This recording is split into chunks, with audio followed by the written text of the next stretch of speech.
Y'all thinking what I'm thinking?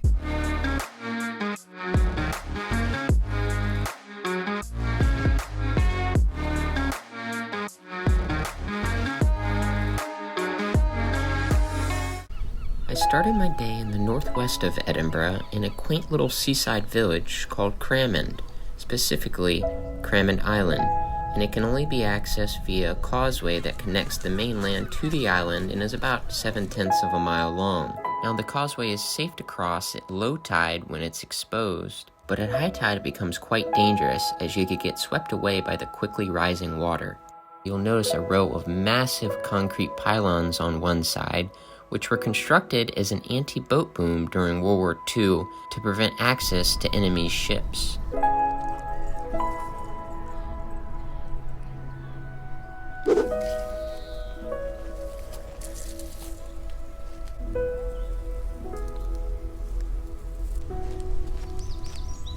Also left behind by the war were several fortifications throughout the island, which have since been vandalized and used as refuge from the elements.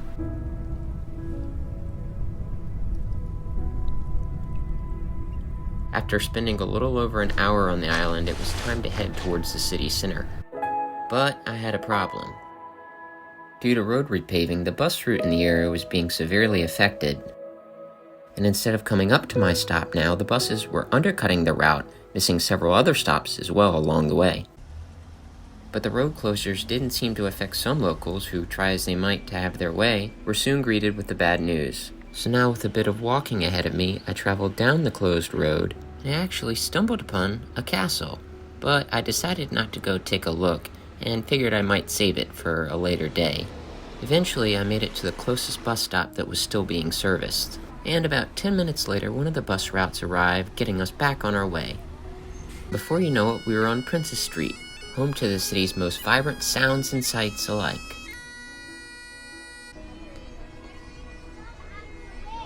Next, I headed to Princess Street Gardens, where I took plenty of time to enjoy all the beautiful roses, as well as to get a bit of light reading in.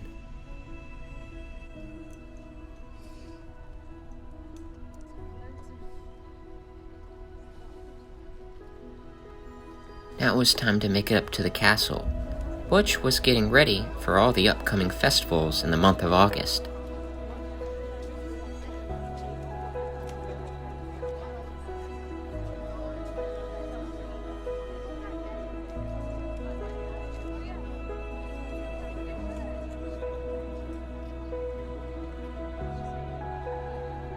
While walking down the Royal Mile, I decided to make a quick stop at the famous St. Giles Cathedral, one of Scotland's most important medieval parish church buildings. And at the bottom of the Royal Mile, I picked up a barbecue sandwich to fill up on some much-needed energy for the last stage of today's trek, scaling Holyrood Park up to Arthur's Seat.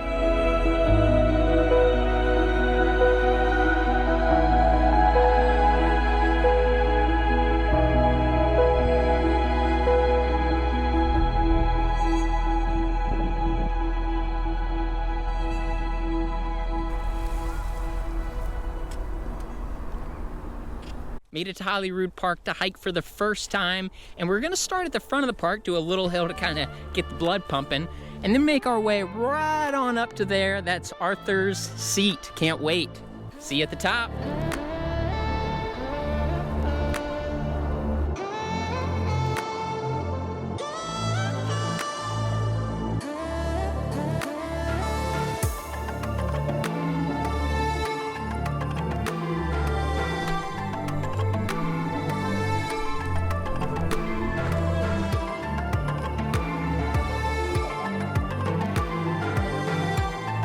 Oh yeah.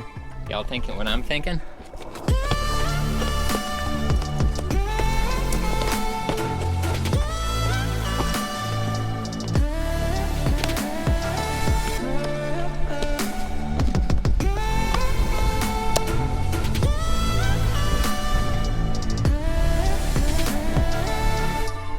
Guys, we made it to the top. That's gonna do it for today's video. Stay tuned for more content here in and around Edinburgh and all across Scotland. Till next time.